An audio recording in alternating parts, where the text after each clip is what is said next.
What if Buddhist temples were actually hidden DMT simulations? Designed to mirror the fractal nature of reality. And if you don't believe me, check out this place from a bird's eye view and tell me that this is not exactly what many people see during a breakthrough DMT experience.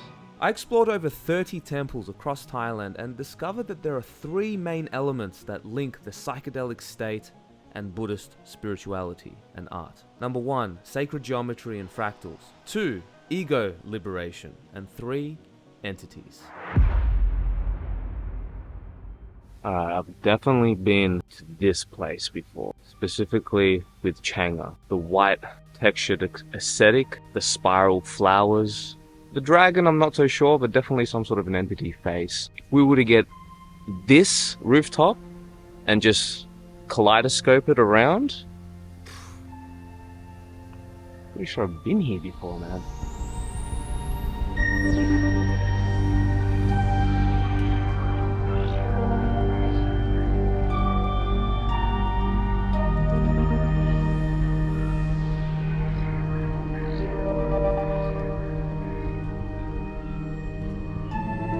What does this mean? It means you're tripping balls, son. Psychedelics doesn't have to be exclusively tied to an external substance. Psychedelic is a shift of consciousness, often a profound one. It can be triggered through chanting, meditation, ritual. Think about it. When you enter a temple, your mind tends to quiet down. Perhaps you begin to sense something out of the ordinary. Have you seen these statues, mate? The architecture on these buildings, the kaleidoscopic patterns, the psychedelic mythology, it gets real weird real quick.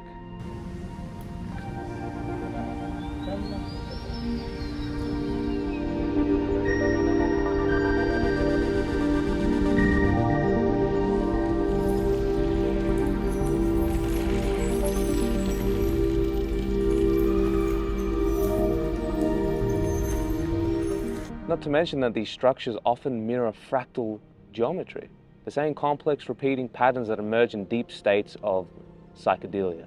Sacred geometry are mathematical elements that make up the building blocks of reality, shaping our universe and perception.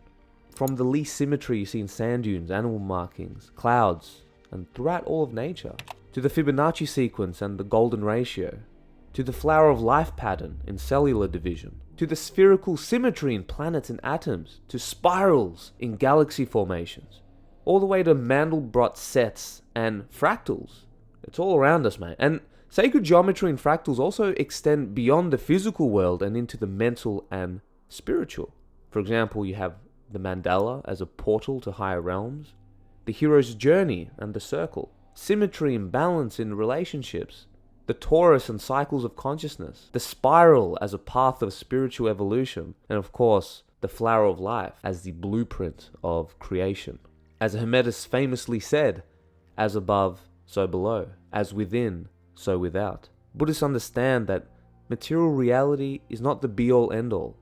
In fact, it's a reflection of a much deeper reality. The Hermetis also said, all is mind, the universe is mental. This is something that many quantum physicists are realizing, that the universe really is mental in nature. In Buddhist temples, you'll often notice recurring patterns, intricate self-repeating designs that seem to unfold infinitely, like lotus patterns, sacred geometries, and mandalas. As a side note, Carl Jung actually used mandalas as a tool for individuation, since mandalas represent the harmony of the universe and the inward journey to one's center.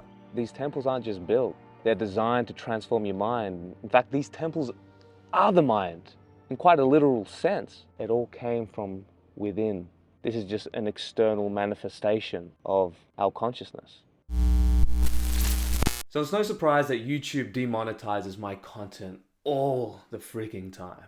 And it's because I explore real, raw topics like psychedelics and altered states. Topics they deem non-advertisement friendly. And the real frustrating part is, believe it or not, I actually do follow their community guidelines that they've laid out themselves. But unfortunately, with the rise of YouTube AI bots pretending to be human, many of my appeals end up getting denied.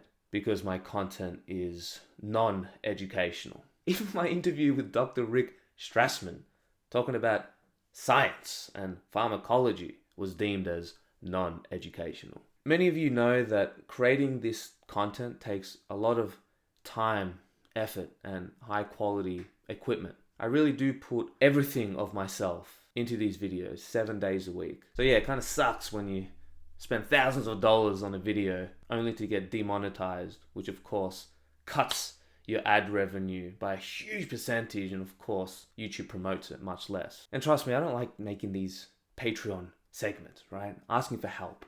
I get that most people are just kind of tune this stuff out, and for good reason. Every Tom, Dick, and Harry has one. But this Tom in particular could really use your help. So your patronage is truly appreciated, and it helps keep the channel going. You'll get exclusive content and join a community of like-minded individuals, supporting the freedom of exploring one's mind and being able to actually educate people on stuff that the mainstream media completely avoids. If you're with me, feel free to join Patreon for as little as $5 a month to keep this journey going. Anyways, back to the video. Fractals are essentially patterns that repeat on different scales. You zoom into a part of the pattern, and instead of finding a new element, you find the same pattern repeating endlessly. Why do you think when you zoom out and see this cosmic web, it looks strikingly similar to the neuronal network of the human body? The micro is a reflection of the macro and vice versa. This fractal nature of Buddhist art isn't just a visual choice, it represents how Buddhists understand the fabric of existence. When we talk about fractals in the context of DMT or other psychedelic experiences, many people describe an overwhelming sense of entering a world of infinite detail, where each pattern contains another pattern within it. This experience mirrors Buddhist ideas about the nature of reality. Not to mention, you also have the endless cycles of suffering, which the Buddhists called dependent origination. In other words, samsara. You can think of it like a loop or pattern that repeats over and over again, driven by ignorance or not understanding life clearly. This ignorance makes us cling to things, crave experiences, and believe in a fixed self, which keeps us trapped in this loop of illusion. You'll hear ignorance is bliss, which is one of the biggest, most destructive lies in all of human history. Because this, in actuality, perpetuates suffering for the illusion of short-term pleasure. In Buddhism, there is the Noble Eightfold Path that helps us break free from this cycle. By following these steps, we slowly weaken ignorance and stop repeating the same patterns. Eventually, this leads to freedom from the loop of samsara, which is called nirvana. Now, from a Buddhist perspective, reality is not fixed or isolated. It's made up of endless layers and cycles. The fractal patterns in temples remind practitioners that each moment, each thought, and each being is a reflection of a much larger whole. Just as a fractal design seems to repeat infinitely, consciousness in Buddhism is seen as something vast and boundless, not limited to the confines of one's mind or one's life. Maybe there's a reason why temples are designed like this. Maybe there's a reason why Buddhist monks have specific chanting, specific rituals. It's not all just random, but there's a reason why many mystics report on universal patterns. Look at these monks, they're just meditating for eternity. I mean, even look at the roof tiles. They kind of look like pine cone textures, and the pine cone very similar to the pineal gland, which is hypothesized to produce DMT. What is this Mandelbrot fractal set? Not just mystics, but even mathematicians have discovered. Doesn't matter from what walk of life you are, ancient or new, if you go digging enough within reality, you're gonna find this fractal pattern. Ego is a structure that is erected by a neurotic individual who is a member of a neurotic culture against the facts of the matter. And culture, which we put on like an overcoat, culture is the collectivized consensus about what sort of neurotic behaviors are acceptable. Satori, or sudden enlightenment, is a profound realization of our true nature and the nature of reality. There are similar patterns between the Buddhist concept of Satori and psychedelic awakening, including realizing the true self beyond the ego, the interconnectivity of reality, and of course fantastical visions. Buddhism has many branches with varying belief systems, so there's no one orthodox theology that all Buddhists subscribe to. And while all forms of Buddhism have mystical aspects, I think Tibetan Buddhism in particular draws many parallels with the kind of transformative and reality-bending experiences often associated with psychedelics. Tibetan Buddhism absorbed many shamanic elements from the native Bon tradition, which included a strong belief in spirit realms, energy work, and rituals that communicate with otherworldly entities.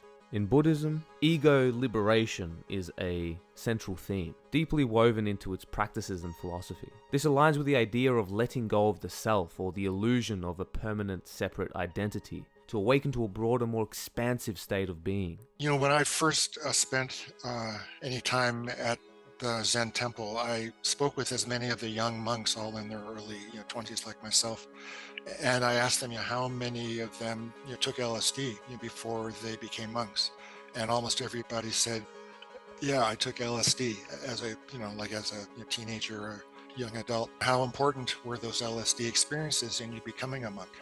And they all said, "I wouldn't be a monk if it weren't for LSD." That supported my belief at the time, that they were similar.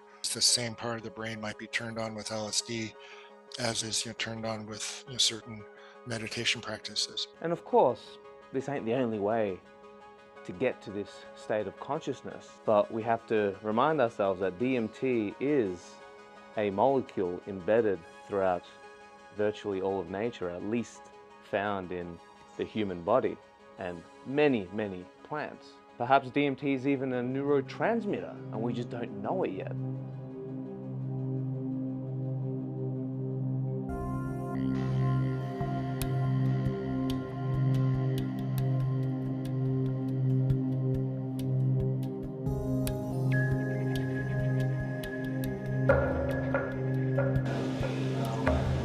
Alright, we're going to do an immersive journey here.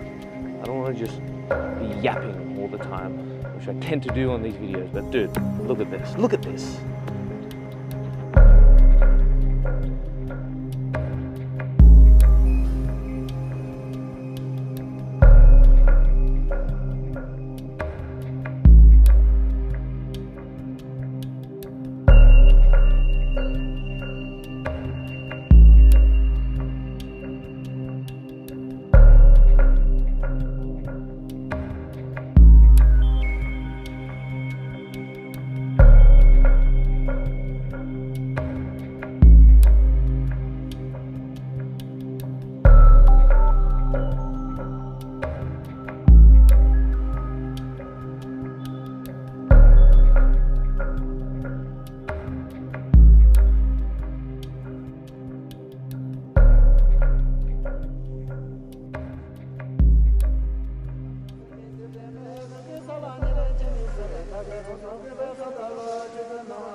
Mate, look at this guy.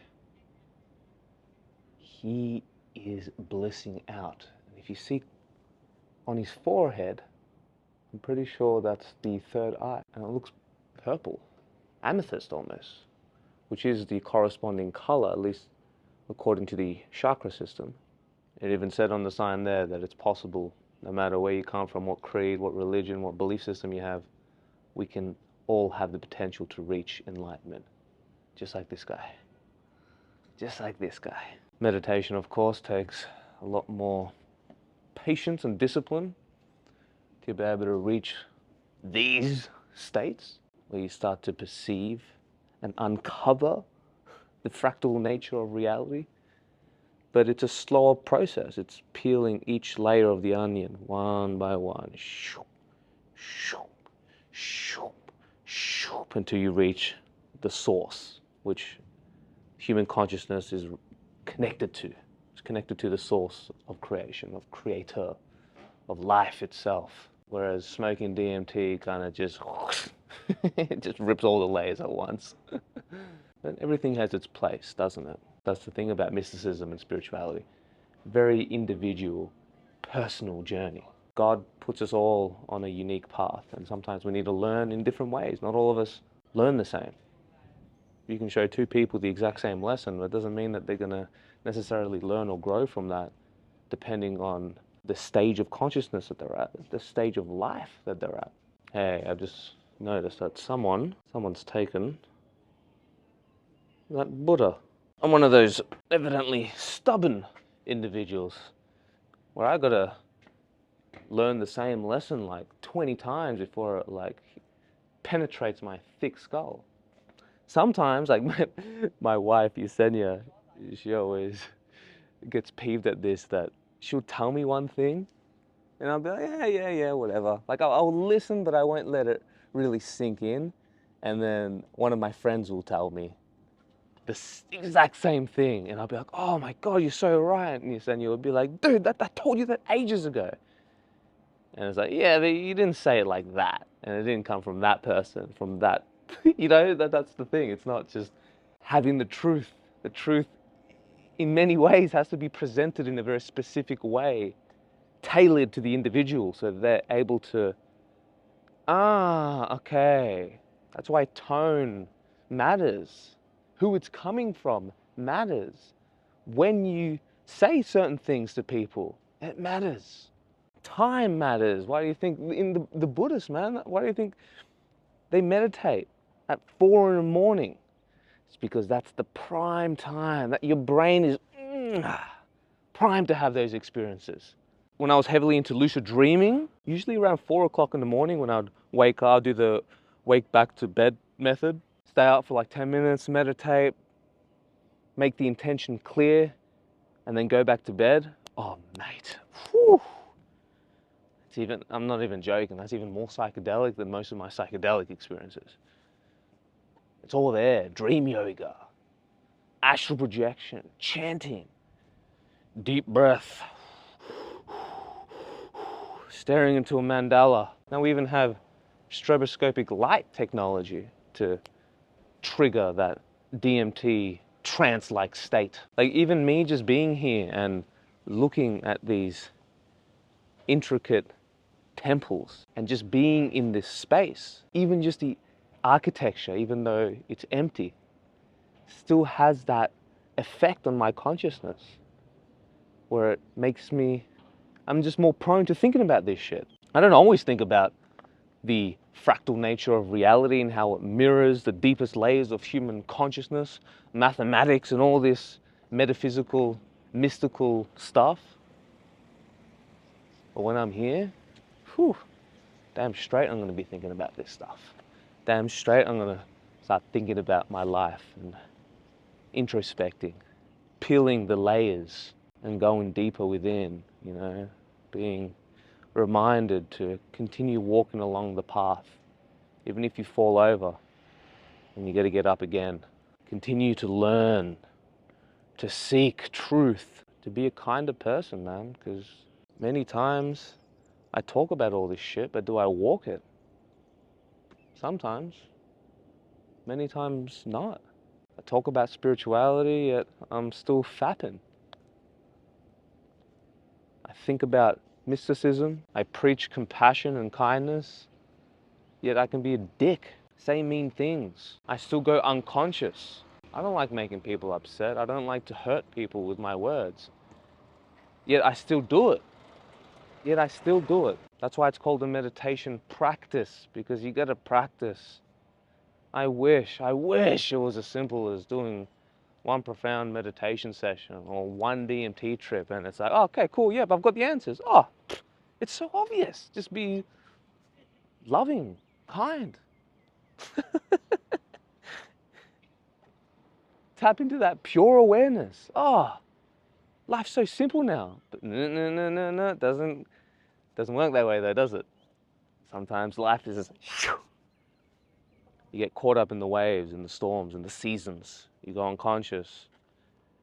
Your shadow rises up again. I got scared from spirituality for a while. I went too far too quick. It's like I went in the middle of the jungle, but I forgot my machete. And I kind of got eaten alive, got bitten by a snake, I got poisoned, I didn't know how to get to the hospital, and I'm kind of like crawling out of there, and I felt like I barely made it out alive. But that was also a very valuable lesson to respect the jungle, respect nature, have a healthy dose of fear, but not let it overcome you. Mushrooms.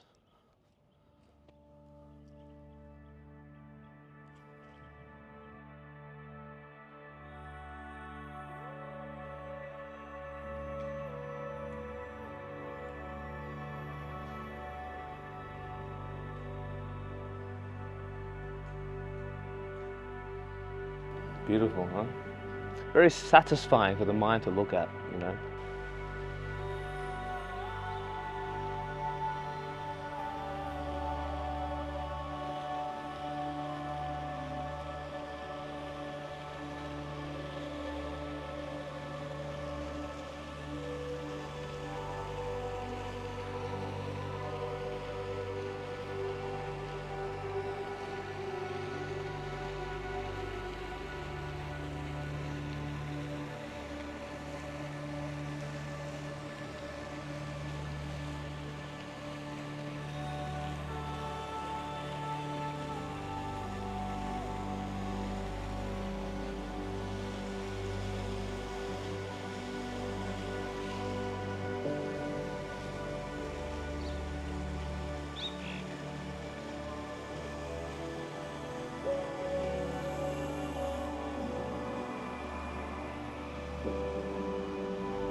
I think this five-headed Buddha proves that meditation can indeed bring you into profound states of consciousness akin to the psychedelic breakthrough experience. Psychedelics is definitely psychs are definitely a bit of a cheat code, I suppose, or like a trampoline jump, whereas meditation's like stepping up a ladder. Slower, but more sustainable. And I would imagine that if you were to reach, let's say, a DMT breakthrough equivalent experience purely by chanting and sitting down in a lotus position inside a temple, yeah, I mean, come on, you could imagine that it'd be pretty freaking profound. Not that psychedelics aren't, that's not my point. But dude, if I was to have that level of an experience, like a level 5 psilocybin experience by chanting, I don't know, I'd be speechless, I suppose. I wouldn't even know what to say.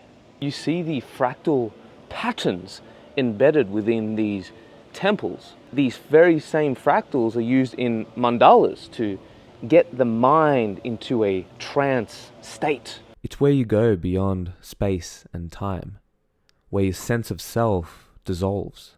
Your concept of past and future dissolves, where you pierce through Maya and connect to a self-organizing intelligence that glues the entire universe together. It's the common pattern of mystical experiences where you connect to that unity consciousness. And perhaps even looking at these designs long enough can get you there. Hey, hang on a sec. Titties. All right, well, that guy seems to be loving it. She doesn't mind too much that he's pressing her titty with these fingers. This guy looks very sad. So I think his elephant's dying or dead. Ah, this guy ripped his tusk. And then this chick, first of all, she's got 4 arms. And I don't even know what to say about that, but she's stamping out what looks to be a demon of some sort. Tell me these aren't psychedelic AF. Come on, bro. Come on. I'm not even saying that these guys necessarily took psychedelics, but they were definitely tripping. Dude, look. Now they're floating on clouds, literally. This guy's got a 3-headed elephant. And this seems to be some sort of a psychedelic peacock entity.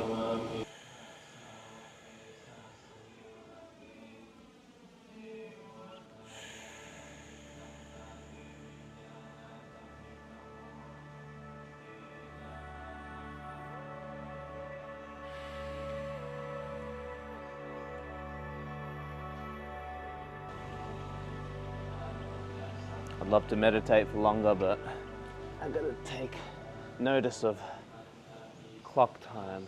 As much as time doesn't exist in the metaphysical sense, the Matrix still abides by these rules, and I've got to be out of here by 7. The meditation is a great cleanser of perception. It's like, sometimes you get dirt or a smudge on the camera lens, and yeah, you can still see the overall picture, but it distorts some of the detail.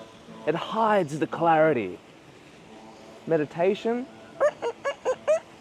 I didn't really notice the detail on those leaves on the bottom left corner of my vision. And in practical everyday human reality, that could be, I've realized that I've been a bit too high strung. I've been rushing through life without taking each step with presence and grace. And just one little example, can only really speak from my own personal experience, but the Buddhists understand that the mind is the source of all suffering. So if you have the wrong lens on, you could see a curse from every blessing. I know you know some people like this.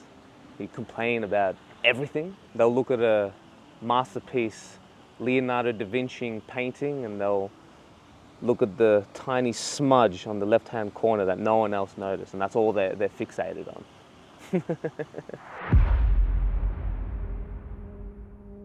Early Buddhist sources classify sentient beings into 5 categories: divinities, humans, animals, tormented spirits, and denizens of hell. Although sometimes the classification adds another category of beings called asuras, which is between divinities and humans. Some Thai Buddhists believe in different classes of spirits, some of which live in nature, like a big tree or a river. These animistic beliefs are not just found in Thai Buddhism, but Japanese Shinto, Australian Aboriginal mythology, and Amazonian shamanism. In Buddhist mythology, dragon entities, often called Nagas, are both mythical creatures and symbolic representations of powerful forces in the universe. Similar to the snake-like entities many see in the ayahuasca world, Nagas hold immense spiritual significance. In Buddhist stories, Nagas are often depicted as serpentine beings who guard precious teachings and treasures. In particular, they protect the Prajnaparamita Sutras, teachings of perfect wisdom, symbolizing how sacred knowledge is hidden beneath layers of existence, accessible only to those ready for enlightenment. Perhaps this is why very few can even perceive entities or true wisdom, for that matter, and why you need training to see beyond the veil or ordinary reality, particularly dissolving the ego which is attached to worldly desire that blinds us from seeing truth. Some would argue that this is just us going crazy, but we'll leave that aside for now. Nagas are often shown as beings that can change forms, shifting from serpent to human and back again. Much like how a snake sheds its skin, Nagas signify spiritual rebirth and the renewal that comes with understanding deeper truths, as one sheds ignorance and ego. In some stories, Nagas are compassionate protectors, while in others they can be vengeful or dangerous. They embody the idea that challenges, while potentially harmful, are also opportunities for wisdom and growth.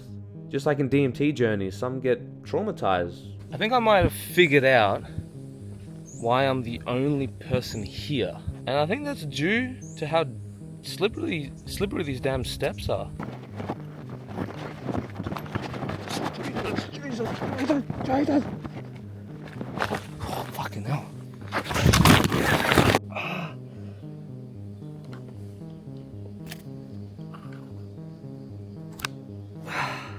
I stacked. Whereas others grow. It all depends on your psychological baggage. Just like in nature, everything grows in stages. This is why spiritual bypassing can be so dangerous, because it makes you believe that you can just skip to the final boss of spirituality and you end up getting burned. So aside from divine or benevolent beings, you of course have demonic entities, such as Mara, aka the Lord of Illusion, hungry ghosts, demonic warlike beings, demons of the six realms, and it just goes on and on.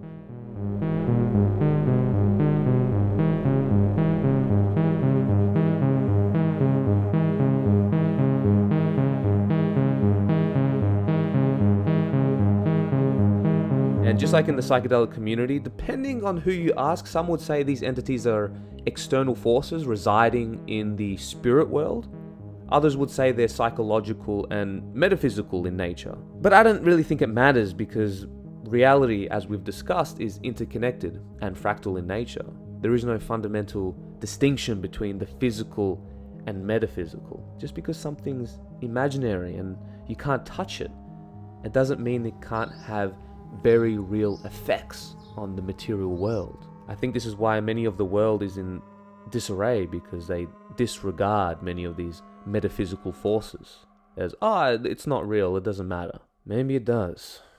None of these monks are doing psychedelics, yet these Buddhist temples, I mean, come on, you have to admit, isn't that one of the most psychedelic constructions you've ever seen in your life? Like, doesn't that kind of look like a DMT trip expressed in the art of architecture? And there are some universal themes here.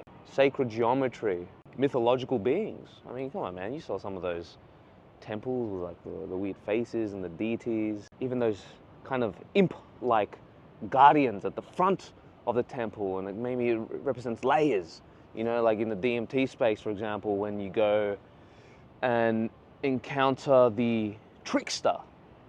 And some would say that the trickster is a gatekeeper. It's like, hey mate, if you can't get past me, then you don't deserve to go inside the temple. Mate, I'm not even sitting down meditating, but I feel like I'm kind of tripping in a good way, like just triggering that trance state in my mind, like a Mandela. Oh my god, dude. I've got like dragon hands reaching up. What does that mean? Where's a monk? I wish there was a monk around, so I can ask these questions, the deeper questions. A study on the neuropharmacology of N,N-dimethyltryptamine had this to say: although widespread biological presence of DMT is acknowledged, the biological function of DMT remains a mystery. DMT is found in low concentrations in brain tissue.